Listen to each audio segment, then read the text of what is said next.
सुनो सुनो, गांव के सारे पंछियों सुनो, आने वाली है बरसात और भयानक तूफान। जंगल में जाने की कोशिश न करना, अपने अपने घरों में रहना। सुनो सुनो सुनो, गांव के सारे पंछियों सुनो। अजी, ये तो बाहर एक अलग ही ऐलान हो रहा है। हाँ सुना बिजली, लेकिन मेरी तबीयत ठीक नहीं लग रही बिजली। अरे आप आराम करो ना, आपको बुखार है तो तबीयत कहाँ से ठीक लगेगी। लेकिन बिजली, हमारे घर का अनाज भी खत्म हो रहा है, हमें कुछ तो जमा करके रखना होगा ना। आप परेशान मत हो, मैं जाती हूँ, माँ की पंछियों से कुछ कुछ मांग कर ले आऊंगी। जाओ, देखो अगर कुछ मिल जाए तो। बिजली सबसे पहले गौरी कौवी के पास पहुँचती है। अरे भैरव भैया, गौरी भाभी, जरा दरवाजा खोलो। भैरव कालू का सगा भाई था तो अमीर, लेकिन वो कालू से बहुत चिढ़ता था। उसने दरवाजा खोला। अरे बिजली भाभी, क्या कर रही हो यहाँ पे? अरे भैरव जी, मुझे ना थोड़े अनाज चाहिए थे। कालू भैया की तबीयत आपकी खराब है तो मैं घर में अनाज नहीं था। तो मैंने क्या ठेका ले रखा है? हाँ हाँ, ये तो यही समझ के आई होगी कि इसके भाई का घर है, यानी कि यहाँ पर भरा पड़ा है माल। अरे गौरी भाभी, ऐसे क्यों कह रही हो? मुसीबत में है हम लोग, थोड़ी मदद कर दो। सुना है तूफान और बारिश शुरू होने वाली है और मैं अभी आ गई हूँ। एक बार तूफान शुरू हो गया तो मेरे लिए बहुत मुश्किल हो जाएगी। देखो बिजली, जाओ कहीं और देखो, हमारे दरवाजे पर अपना सर मत पटको। हमारे पास एक निश्चित संख्या में ही खाने की चीजें हैं, हम तुम्हें दे देंगे, तो फिर हम क्या खाएंगे? जाओ जाओ, आगे जाओ। बिजली आगे निकलती है और मीनू मौसी के घर पहुंचती है। मीनू मौसी, मीनू मौसी। अरे बिजली रानी, बताओ कहाँ बिजली गिरा रही हो? मौसी, मजाक का वक्त नहीं है, मुझे थोड़ा मदद करो। अरे बोलो बिजली रानी। मौसी, मुझे खाने की कुछ चीजें दे दो, कालू जी की तबीयत ठीक नहीं है, कालू जी घर से बाहर नहीं आए हैं। अरे तेरी की, तू भी ना, अब मेरे पास कहाँ से खाने को मिलेगा? मैं तो बहुत कम खाना रखी हुई हूँ, बस एक कटोरे भरी है, इसमें तो मेरा ही गुजारा नहीं होगा। मैं तो खुद ही सोच रही थी तेरे पास आने की। अच्छा तो जाती हूँ, कहीं और देखती हूँ। हाँ हाँ, कहीं और देख। बिजली वहाँ से निकलती है। मीनू मौसी खुद से ही कहती है, बड़ी आई, इसे दे दूंगी तो मैं क्या खाऊंगी? सब जानते हैं गांव में तूफान और बारिश होने वाली है, इसे दे दूं और मैं भूखी रहूं। बिजली आगे बढ़ने लगती है, तभी उसे टुनटुनी का घर दिखता है। वो टुनटुनी के घर पहुंचती है। टुनटुनी, ओ टुनटुनी। अरे बिजली, आओ आओ, अंदर आओ। बताओ, मैं क्या बताऊं? कालू जी की तबीयत बहुत खराब है, हमारे पास अनाज नहीं है, हमें कुछ खाने को दे दो और थोड़ी दिनों के लिए कुछ खाने पीने की चीजें। एक बार ये बारिश और तूफान टल जाए तो फिर हम अपना दाना पानी ढूंढ लेंगे। अरे बिजली, रो मत, देखो मेरे पास भी ज्यादा नहीं है, लेकिन जो है मैं उसमें से आधा तुम्हें दे दूंगी। तुम्हें अगर पूरा लेना है तो पूरा भी ले सकती हो, लेकिन मुझे भी कुछ खाना है ना, मेरे लिए कुछ छोड़ दोगी तो बेहतर होगा। अरे नहीं नहीं टुनटुनी, तुमने इतना कह दिया, इतना ही काफी है, मुझे बस 3-4 दिन का ही खाना दे दो। ये लो, मैंने पोटली में बांध दिया है, ये खाना तुम लेके जाओ और आराम से खाओ, अगर खाना घट जाए तो मुझे बताना। बिजली दोनों पोटली को लेकर उड़कर घर आने लगती है, लेकिन उसकी किस्मत बहुत खराब थी। बीच रास्ते में ही बारिश और तूफान शुरू हो जाता है। अरे ये क्या, मैं तो इन पोटलियों को लेकर भी नहीं जा सकूंगी, ऐसा लग रहा है मुझे। हे ऊपर वाले, मेरी मदद कर, कोई है तो मदद कर। लेकिन तूफान में उड़ जाती है बिजली और जाकर एक पेड़ से टकरा जाती है।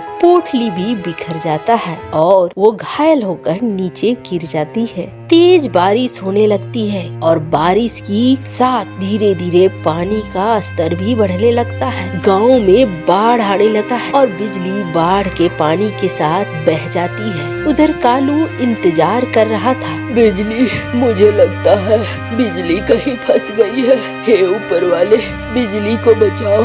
ये बारिश और तूफान, मेरी तबीयत भी खराब है, मैं नहीं जा पाऊंगा। हे भगवान, कोई है, बचाओ मेरी बिजली को। बिजली पानी में बहते बहते दूर निकल जाती, तभी वो एक मटके से टकराती है। बिजली को होश तो नहीं था, लेकिन जब बारिश थमती है तो बिजली नदी के किनारे लग जाती है और साथ में वो मटका भी लग जाता है। जब सूरज चढ़ता है तो बिजली की आँख खुलती है। गांव से पूरा पानी तो निकल चुका था। बिजली जैसे आंखें खोलती है, अरे ये मैं कहाँ गई? उसे सब याद आ जाता है कि किस तरीके से वो पेड़ से टकरा कर गिर गई थी। हाय रे, मेरा तो अनाज भी चला गया। ये मटका है, ये मटका किस काम का? ले चलती हूँ इसे घर। बिजली उस मटके को लेकर घर चली आती है। कालू जी, कैसे हो आप? अरे बिजली, तुम आ गई।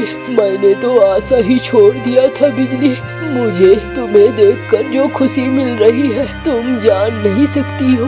मैं जानती हूँ, लेकिन कालू जी आपने 4 दिनों से कुछ नहीं खाया होगा। बिजली, तुम्हारे गए हुए 4 नहीं 8 दिन हो गए हैं और मैं क्या 4 दिनों से इस गांव में किसी ने खाना नहीं खाया है, क्योंकि बाढ़ में सबका सब कुछ बह गया है। किसी के घर के अनाज अच्छे नहीं रह गए हैं, सब जगह पानी घुस गया था, अनाज खराब हो गए। हमारे घर को तो कुछ नहीं हुआ ना? अरे किसी के घर को कुछ नहीं हुआ, लेकिन जमीन पे रखे गए सारे अनाज खत्म हो गए हैं। एक बाज सेठ के घर में ही अनाज बचा हुआ है। उसकी हवेली बहुत ऊंची है ना, लेकिन वो किसी भी गांव के पंछी को खाने नहीं दे रहा है। ये तो बहुत बुरा है, जाने दीजिए, क्या कर सकते हैं। इस मटके को मैं रख देती हूँ, काश खाने को कोई चीज होती हमारे घर में। जैसे ही बिजली ये कहती है, मटके से एक तेज रोशनी निकलती है और खाने की एक थाली सज जाती है। अरे ये क्या? ये तो खाना है। अरे हाँ बिजली, ये तो खाना है। अच्छा, मैं खा के देखती हूँ। अरे बिजली, पता नहीं कैसा खाना होगा, मत खाओ, कुछ हो जाएगा तो। अजी कुछ नहीं होगा। बिजली खाती है। अरे वाह, ये बेहद स्वादिष्ट है, आप भी खा कर देखो। और कालू भी उसे खाता है। कालू उस खाना के खाते ही तंदुरुस्त हो जाता है। अरे बिजली, मैं तो बहुत अच्छा महसूस कर रहा हूँ। ये तो आपकी आवाज भी बता रही है, आप अच्छे हो गए हो। ये हमारे पास जादुई मटका है। इस जादुई मटके का हम सही उपयोग करेंगे। जंगल के सारे भूखे पंछियों को आप इकट्ठा करो। कालू कौवा जाता है और गांव के सारे पंछियों को बुला लाता है। अरे मीनू मौसी, चलो, वहाँ खाना बट रहा है।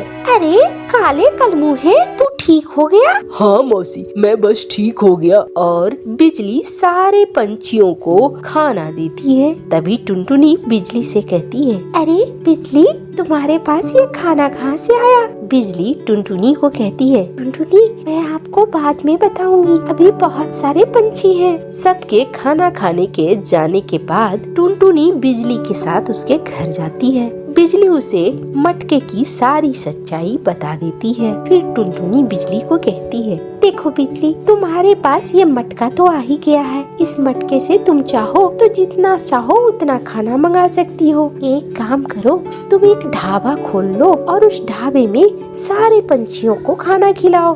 1 रुपए रखना एक थाली का दाम, और उस रुपए को तुम चाहो तो गाँव की भलाई में खर्च कर दो। ये तुमने बहुत अच्छा बताया टुनटुनी, मैं वही करूँगी। हाँ हाँ, हम बिल्कुल वही करेंगे। कालू और बिजली ने एक ढाबा खोला और उस ढाबे में 1 रुपए की थाली देने लगा। जंगल के सारे पंछी 1 रुपए की थाली खाने के लिए भीड़ लगाने लगे और फिर उन्हीं पैसों से बिजली ने गांव की भलाई के लिए काम करने शुरू कर दिए। बाढ़ से बचने के लिए नदी में बांध लगवाया, बच्चों के लिए स्कूल की व्यवस्था की। अब गांव बिल्कुल सही होने लगा था। गांव के सारे पंछी खूब मेहनत भी करते थे। अब गांव में हर चीज की सुख सुविधा थी। लेकिन एक दिन बिजली जब घर वापस आती है तो वो देखती है उसका मटका गायब है। अजी ये देखो, मटका गायब हो गया। अरे बिजली, वो मटका कहाँ चला गया? उस मटके को बाज सेठ ने चुरा लिया था। अच्छा, तो यही है वो मटका जिसकी वजह से ये बिजली और कौवा धन्ना सेठ बने फिरते हैं। इस जंगल में सिर्फ एक सेठ रहेगा, वो मैं हूँ मैं। अपने घर ले जाकर बाज मटके से खाना मांगता है और मटका सांप बिच्छू निकाल देता है। ये देखकर बाज घर छोड़कर भाग जाता है। फिर मटका अपने आप बिजली के घर पे पहुंच जाता है। बिजली उस मटके से फिर से ढाबे पे लोगों को खिलाना शुरू कर देती है। अब सब कुछ अच्छा हो चला था। अरे बाहर आओ बिजली, ये देखो क्या हो रहा है। अजी ये कैसे? ये तो बर्फ गिर रही है। हाँ, अब हमारी फसलों का क्या होगा? चलो चलो, मैं तो खेत से आ रहा हूँ। अजी रुको, खेत क्यों जा रहे हो? चोट लग जाएगी, बर्फ में से ठंड लग जाएगी। अरे बिजली, ऐसी बातें कर रही हो? हमारी फसल यहाँ खराब हो रही है और तुम्हें पड़ी है चोट की। मैं आता हूँ। आगे कालू कौवा उड़ता उड़ता जल्दबाजी में खेत की तरफ उड़ा। उसके पीछे पीछे बिजली भी उड़ी। दोनों पहुँचे खेत पे और वहाँ पर सारी फसल बर्फ से ढक चुकी थी और फसल पूरी तरीके से बर्बाद हो गई। हाय हाय, मेरी फसल बर्बाद हो गई। अब हमारा क्या होगा? अजी अब यहाँ से चलो, यहाँ अब ठंड बढ़ रही है, कहीं तुम्हें कुछ न हो जाए। अरे अब क्या होगा? कैसे खाएंगे? और वो सूदखोर। अजी चलो यहाँ से, आप ना अब फसल के चक्कर में क्या जान भी दोगे? चलो चलो चलो। अरे बिजली, हाय बिजली, कैसे चले गया? रोता रोता कालू घर आ जाता है। कालू को सर्दी लग जाती है। देखा, मैंने कहा था ना, फसल के साथ साथ अपनी जान देना कौन सी बुद्धिमानी है। बैठो यहाँ, मैं तुम्हारे लिए सूप बना कर लाती हूँ। कालू को बिस्तर पर लिटा देती है, ऊपर से कंबल डाल देती है बिजली और सूप बना कर लाती है। ये लो, थोड़ा सूप पियो, गर्माहट आएगी। अरे बिजली, मेरी तबीयत बिगड़ रही है, मुझे अच्छा नहीं लग रहा है। मुझे कुछ नहीं खाना पीना, हमारी फसल बर्बाद हो गई। अचानक से कालू की तबीयत सचमुच में खराब होती गई और अगले दिन जब बिजली उठाने के लिए आई कालू को, अजी सुनते हो, थोड़ी बर्फबारी बंद हो गई है, सुन रहे हो? लेकिन कालू कौवा कोई जवाब नहीं देता है। अरे क्या हो गया, जवाब क्यों नहीं दे रहे? कालू कौवा जब काफी देर तक जवाब नहीं देता है तो बिजली उसके पास जाती है। अरे ये जवाब क्यों नहीं दे रहे? क्या हो गया? मैं वैद्य जी को बुला कर लाती हूँ। और वो भागी भागी पहुँचती है उल्लू वैद्य के पास। वैद्य को बुला कर लाती है। वैद्य जी कालू को देख कर कहते हैं, बिजली, अब कालू इस दुनिया में नहीं है। अरे ये क्या कह रहे हैं वैद्य जी? मेरा घर कैसे चलेगा? वैद्य जी आप ठीक से देखिए, आपने देखने में कुछ गलती की होगी। अरे नहीं बिजली, मैंने देखने में कोई गलती नहीं की है। कालू अब इस दुनिया में नहीं है। बिजली रोने लगती है। वैद्य वहाँ से चला जाता है। आसपास के पंछी वहाँ जमा होते हैं और बिजली को दिलासा देते हैं। फिर किसी तरीके से बिजली कालू का दाह संस्कार करती है। बिजली के लिए अब मुसीबतों की पहाड़ टूट गई थी, क्योंकि उसके पास कुछ भी नहीं था। बिजली गुन्नू कबूतर के घर जाती है। गुन्नू भैया, खाने को थोड़ा कुछ मिलेगा क्या? अरे बिजली, एक मिनट, मैं थोड़ा सा पूछ कर आता हूँ। वो अंदर जाता है और अपनी पत्नी से पूछता है, अरे बाहर बिजली आई है, कुछ खाने को मांग रही है, तुम्हारे पास कुछ है तो दे दो ना। अजी क्या बात करते हो? हाँ, यहाँ बर्फ गिर रही है, ठंड का वक्त है, हम अनाज और दाना भी नहीं ला पाएंगे। जो जमा खाना है उसी से जिंदगी चलती है, ज्यादा होशियार मत बनो, कह दो हमारे पास कुछ भी नहीं है। बाहर से बिजली ये सुन लेती है और बिजली वहाँ से चली जाती है। बिजली अपने घर के आगे बैठी रो रही थी कि तभी वहाँ पे मीनू मौसी गुजरती है। अरे बिजली, क्यों रो रही है तू? मौसी, कुछ समझ में नहीं आ रहा है, करूँ जिंदगी कैसे चलेगी? कालू के जाने के बाद कुछ समझ में नहीं आ रहा है। अरे मीनू नाम है मेरा, तुझे तो सीधे मीनू मौसी के पास आना चाहिए। चाहिए और कहीं नहीं जाना चाहिए। चल मेरे पास, मेरे घर बहुत सारा काम है वहाँ पे। तू दिन भर काम करना और फिर मैं तुम्हें पैसे दूंगी। लेकिन क्या काम है मौसी? अरे वहाँ जाएगी तभी तो पता चलेगा। मीनू मौसी के घर जाती है बिजली और देखती है मीनू मौसी एक अलग ही तरह का खाना बना रही है। वो एक रोटी है और रोटी के ऊपर सब्जियां हैं, पनीर है। अरे मौसी, ये बड़ी सी रोटी के ऊपर सब्जियां, ये क्या है? रह गई ना गाँव की गंवार। मीनू नाम है मेरा। मैं गई थी शहर, वहाँ मैंने देखा शहर के पंछी इसे खाते हैं और अमीर पंछी खाते हैं। इसका नाम है पिज्जा। मैंने सीख लिया इसे कैसे बनाते हैं। मैं सोच रही थी इसे अपने गांव के पंछियों को बेचने की। मौसी, तुमने कहा ये अमीर लोग खाते हैं। हमारे यहाँ गांव में सारे पंछी गरीब हैं। कोई खाएगा क्या? अरे धैर्य की, तू तो समझती ही नहीं है। मेरे पास देख कितनी बड़ी जमीन है और देख मैंने कितने सारे फसल उगाए हैं। लेकिन मौसी, अभी तो बर्फबारी पड़ी थी, क्या तुम्हारी फसल बर्बाद नहीं हुई? अरे मैं कालू की तरह बुद्धू थोड़ी हूँ। मैंने अपने फसलों की सुरक्षा के इंतजाम किए थे। सारे खेत में त्रिपाल लगवा दिया था। बर्फ का ये टुकड़ा भी मेरे फसलों को नुकसान नहीं पहुँचा पाया। मौसी, इसमें तो बहुत खर्चा हुआ होगा। अरे मुझे पता है, हर साल बर्फबारी होती है। मैंने एक बार खर्च करके मंगवा कर रखा था। देख मेरी सब्जियाँ सब मेरे घर में ही उगता है, इसलिए पिज्जा को बनाने में मुझे ज्यादा मुसीबत नहीं आती है और न ही ज्यादा खर्च होता है। लेकिन मौसी, तुमने कभी बेचा भी है इसे? अरे नहीं, आज ही चलेंगे। मुझे एक साथी की जरूरत थी। मैं तो ढूंढ ही रही थी, लेकिन मुझे विश्वासी साथी की जरूरत थी। मैंने सोचा तू बेसहारा है, तुझे सहारा भी मिल जाएगा, मेरा काम भी हो जाएगा। ठीक है मौसी, बताओ क्या करना है? कुछ नहीं, अभी तू इसे लेके जा और घर घर इसे बेच के आ। मौसी, क्या दाम रखना है? अभी जो दे दे वही ले लेना। ये भी ठीक है मौसी। और पिज्जा का डब्बा लेकर बिजली पहुंचती है सबसे पहले टीकू सेठ के। सेठ जी। अरे बिजली, मैं तेरा ही इंतजार कर रहा था। मैंने तेरे खेतों पर कब्जा कर लिया है। मुझे पता है सेठ जी। अच्छा, तो फिर क्यों आई है? सेठ जी, मैं ये पिज्जा बेच रही हूँ। ये पिज्जा क्या होता है? सेठ जी, खाकर तो देखो। मालिक, खा के देखते हैं ना। अच्छा लग रहा है देखने से तो। अबे तुझे कहाँ से दिख गया? ये तो डब्बे के अंदर है। मालिक, डब्बा सुंदर है तो खाना भी सुंदर होगा। अच्छा चल, तुझ पे दया आ गई। कितने रुपए देने हैं? 100 रुपए दे दो सेठ जी। 100 रुपए? दिमाग तो सही जगह पे है ना? ज्यादा नहीं, 50 रुपए दूंगा। ठीक है, जो आप दे दो। आखिरकार टीकू सेठ 50 रुपए दे देता है और पिज्जा खाता है। अरे वाह, ये तो बड़ी स्वादिष्ट है। बिजली, कल भी मुझे ला देना। मालिक, मुझे भी तो खिलाओ।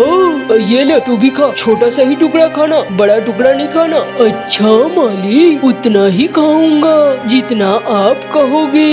अब बिजली पिज्जा का दूसरा डब्बा लेकर पहुंचती है बाज मुखिया के पास। मुखिया जी, ओ मुखिया जी। अरे बिजली, क्या धंधा पकड़ लिया है बिजली? ये क्या है? कुछ बेच रही हो क्या? चूड़ियाँ बिंदी है क्या? अरे नहीं सेठ जी, मुखिया जी, ये मैं पिज्जा लाई थी, एक बार खा कर देखो। शहर के अमीर पंछी खाते हैं इसे। तो तू जैसे ही फटीचर के पास कहाँ से आ गया? वो मीनू मौसी के साथ मैंने एक बिजनेस खड़ा किया है। अच्छा, देखूं तो मैं पैसे वैसे नहीं दूंगा।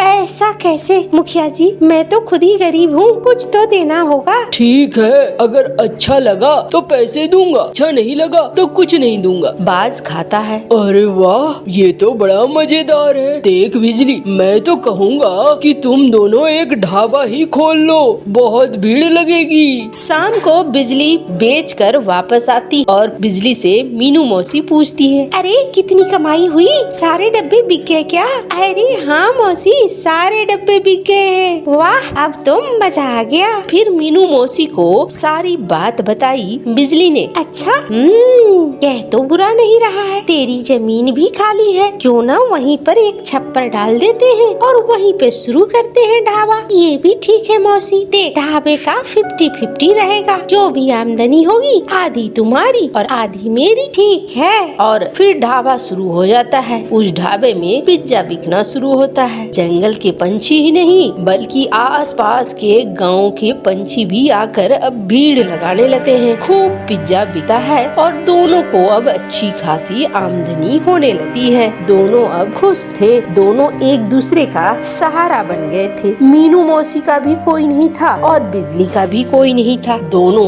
एक साथ मिलकर जिंदगी गुजारने लगे।